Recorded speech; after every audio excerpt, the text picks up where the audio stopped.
দীর্ঘ 15 দিন পর আমার সুন্দরীকে আজকে ছেড়বো।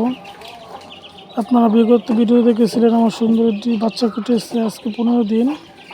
আসলে 15 দিনে অনেক বড় বাচ্চাটি অনেক বড় হয়ে গেছে এবং সুস্থ সবল রয়েছে এখনও। দেখুন বাচ্চাগুলো অনেক সুন্দর হয়েছে।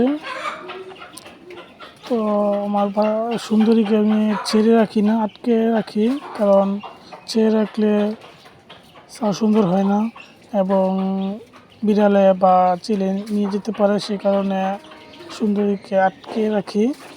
তো আটকে রাখার পর আজকে 15 দিন পর আজকে একবার ছেড়ে দিলাম। মাঝে মাঝে ছেড়ে না দিলে আবার বাচ্চা নষ্ট হয়ে যাবে, তাই ছেড়ে দিলাম। দেখুন বাচ্চাগুলো কত সুন্দর হয়েছে। আপনারা এইভাবে আটকে রাখলে দেশি মুরগিকে বাচ্চাকে, তাহলে বাচ্চাগুলো একটা নষ্ট হবে না এবং সুস্থ হবে না। সেই জন্য আপনারা আটকে রাখার ব্যবস্থা করবেন আর মাঝে মাঝে একটু ছেড়ে দিয়ে রাখবেন, তাহলে